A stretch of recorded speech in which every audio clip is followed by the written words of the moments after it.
Lisboa, la capital de Portugal, donde está el presidente Alberto Fernández iniciando su gira, encuentros con el presidente y el premier de Portugal. Y vamos a charlar con el politólogo argentino Andrés Malamud, investigador de la Universidad de Lisboa. ¿Cómo estás, Andrés? Buen día. Buen día para vos. ¿Me escuchás bien? Porque tengo alguna dificultad en escucharte a vos. Bien. Sí.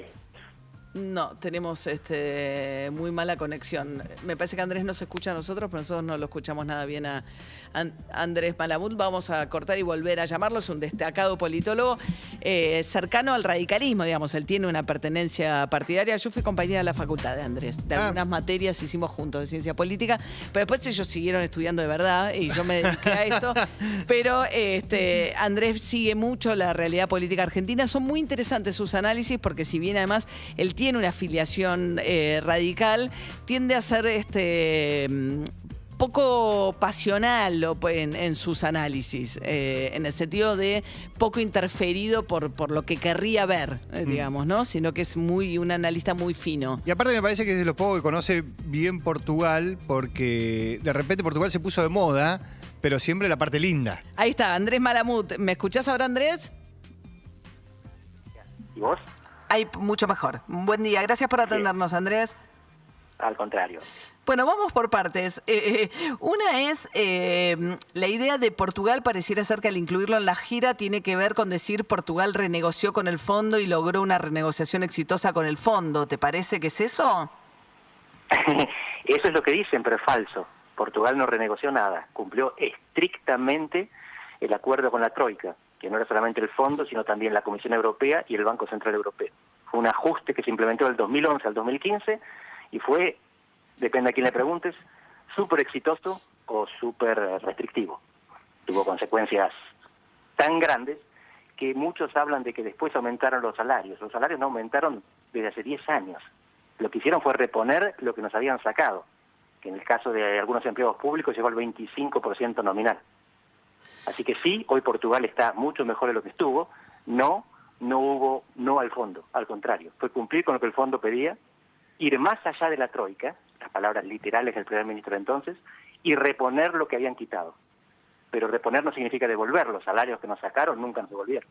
Claro, claro. Vos Entonces, cuentos de hadas para los que no conocen la historia nomás. Claro, porque es un modelo exitoso hoy, en todo caso, ¿no? El de Portugal. Sí, porque hicieron el ajuste sin violencia. El contraste es con Grecia. En Grecia hubo un ajuste que tuvo consecuencias mucho más violentas y fue mucho menos exitoso. Ahí sí tuvieron que renegociar 2 veces más. En realidad fue extender el acuerdo con la Troika, y la extensión significaba nuevas imposiciones y nuevas restricciones. Porque los griegos habían hecho algo que los portugueses no hicieron, que es transformar a su país en un gigantesco INDEC mediterráneo. Mintieron los números a lo bobo. Ajá. Portugal simplemente entraron en bancarrota, se quedaron sin crédito porque no podían seguir endeudándose y no tenían el crecimiento necesario. El euro lo que hizo fue estabilizar la moneda y estancar la economía en buena parte de los países de Europa, y tenemos euro hace 20 años. Como los países no quieren irse del euro, lo que hacen es ajustar nominalmente los salarios, no pueden ajustar con inflación, no tienen política monetaria. Y lo que hacen es bajar los sueldos y aumentar el desempleo. En estos países además se paga con emigración. Los portugueses emigran incluso cuando crecen. Cuando ajustan, emigran más. Y esto en parte fue la válvula de escape, de descompresión, que evitó la violencia. Pero es una historia de éxito porque sobrevivimos al ajuste, no porque no hubo ajuste, no porque hubo resistencia al ajuste.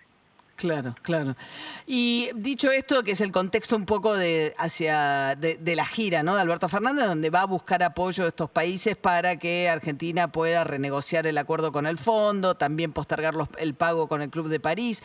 ¿Cómo ves la gira con Alberto Fernández llevándolo a Martín Guzmán? ¿Te parece un episodio cerrado el debilitamiento de Martín Guzmán dentro del gobierno a partir de esta gira o no? Sí, está cerrado, que está debilitado. Esto no tiene retorno. Si no aumentan las tarifas o no remueven a Basualdo, Guzmán perdió. Si el episodio cerró es porque Guzmán perdió. Sigue adentro derrotado y desgastado. Y lo digo con tristeza. Pero pretender que acá no hay conflicto porque se pusieron de acuerdo es negar que hubo alguien que ganó y alguien que perdió. Y el que perdió fue el ministro y el presidente. Fueron por lo menos 2, para no hablar del jefe de gabinete. porque no tuvieron autoridad para implementar una decisión que habían tomado. Que era la de sacar a Basualdo. Ahora, ¿no te parece que después de eso Alberto Fernández, el viernes sentándose con Guzmán y Guzmán diciendo que la política de subsidios de la luz y el gas es una política de subsidios pro ricos, hablando de lo que fue uno de los pilares de la política del kirchnerismo, de alguna manera aparece Alberto Fernández avalando a Guzmán, diciéndole a la Cámpora o al kirchnerismo, ustedes hicieron una política pro ricos, no me vengan a correr a mí por izquierda? Sí, me parece eso. Están autorizados para hablar, no para hacer. Pueden decir que la política es mala, pero no la pueden tocar. ¿Vos decís que no va a haber segundo aumento de las tarifas de servicios públicos? Si hay, entonces Guzmán tendrá revancha, pero fíjate que la inflación calculada en el presupuesto, propuesto por Guzmán y votado en el Congreso por el Frente de Todos, habla de 29% de inflación. Y la tarifa eléctrica aumentó el 9%, ¿verdad? Quiere decir que tenían margen para aumentar por debajo de la inflación y por debajo de los salarios. Cristina había pedido que los salarios se alineen con las tarifas, ¿verdad? Y con los precios. Sí. Así que perfectamente podía duplicar la tarifa, cumpliendo con lo que Cristina había exigido. Y ni siquiera eso le dejan hacer. Le permiten un aumento que es 1/3 de lo que en el discurso general les permitían. No, esto es no solamente un fracaso en políticas, sino una humillación en política. Vos decís que en este contexto, digamos, dentro de la coalición dejó Alberto Fernández pierde mucho poder. Sí, la debilidad del gobierno es evidente. Cuando pide que saquen una foto, pero no lo digo yo, lo dice Tywin Lannister. Si un rey necesita decir que es rey, es porque mucho no lo es. Cuando tenés que pedir a los periodistas que te saquen una foto para sobreactuar unidad, para sobreactuar fortaleza, evidentemente esa unidad y esa fortaleza le estás posando para la foto.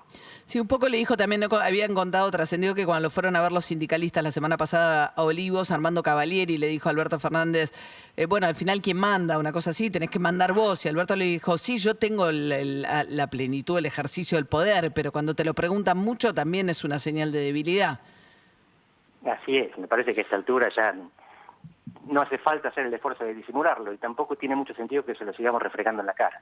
Y simplemente tener una idea de cómo funciona el gobierno para saber o prever qué es lo que puede pasar con las políticas. Y lo que prevemos que puede pasar con las políticas es que se mantenga esta política pro rico, como definió inapelablemente el ministro Guzmán, y no solamente es una política que beneficia, que le da más plata a los que más tienen, sino que además joroba la macroeconomía, porque te genera inestabilidad e inflación a mediano plazo, así que nos termina perjudicando a todos, pero especialmente a los más pobres. Sí, además es injusto que, política... claro, geográficamente se concentran los subsidios en el área metropolitana, ¿no? En detrimento de zonas por ahí del norte del país mucho más pobre. Ahí, estás tocando el tema que más me gusta. No solamente es una injusticia social, sino que es una injusticia geográfica. Es la política nacional hecha desde el obelisco. Y con el obelisco no digo solamente los porteños, es lo que vos decís, la zona metropolitana, el AMBA que mucha gente no sabía que existía, y el coronavirus vino de velarlo. Dijo, miren, hay algo que se llama AMBA y gobierna este país. Y tiene 18 ministros de 21. Y toma las decisiones en función de la agenda de medios locales, que dicen que son nacionales, pero que informan sobre los baches en las bocacalles de la ciudad de Buenos Aires y un poquito de conurbano. No te cuentan lo que está pasando en el interior. Y ni siquiera con Urbano, coincido totalmente. Lo que pasa es que también ahí es donde se concentra el electorado, ¿no? El 40% del electorado está en el área metropolitana, 38 creo, ¿no, Andrés? Bueno, 38, 39% en toda la provincia de Buenos Aires. En el área metropolitana es en 33, 34%, que es un montón. Claro. Porque son 3 millones en la ciudad de Buenos Aires, más, hay que ver los nuevos censos, pero unos 12 millones en el conurbano. 12 más 5, 35% en el 0,5% del territorio nacional. Es mucha gente, 33%, pero tienen el 85% del gabinete y tienen toda la atención. Claro. Andrés Malamud... Toda la atención significa que tienen la demanda también. Las políticas del gobierno están en función de la demanda. Y la demanda está mediada por los medios, valga la redundancia. Entonces no se enteran de que hay gente que paga caro y sufre también en otros lugares. Claro. Y además, bueno, habría que ver cuánto impacta sobre el bolsillo realmente un aumento de tarifa en el promedio de los gastos de una familia. Sopesándolo contra lo otro, ¿no? Que es como decís vos, digamos, las consecuencias malas de esa política. Tenés que importar más, te restan dólares, te genera inflación, te genera otro tipo de problemas. te doy un detalle pequeño. Sí. ¿Dónde nos damos cuenta de que esta política es pésima? La ciudad de Buenos Aires tiene la única red de subtes que no crece. Y no crece porque la tarifa no permite ni siquiera mantener lo que hay. Y no va a crecer más de esta manera. Lo único que podemos tener es algunos colectivos con Metrobús. No hay mucho más a lo que se puede aspirar. Es la primera ciudad en América Latina que tuvo subtes. Y los tiene estancados. Bueno, ese es justamente un problema tarifario. De lo que se trata es de cobrar lo que vale el servicio y darle la plata directamente a los pobres para que la gasten en lo que quieran, no en lo que el Estado considera que los beneficie. Porque otra vez, además, el Estado está eligiendo a los ricos y a los ricos metropolitanos. Una doble discriminación. Andrés Malamud, politólogo, investigador de la Universidad de Lisboa. Muchísimas gracias por atendernos, Andrés. Gracias a vos, María. Te mando un beso. 3 minutos para las 8 de la mañana y nosotros ya estamos desayunando gracias a Panadería Bellas Artes, que nos mandó su exquisito catering para disfrutar. Entrá a Panadería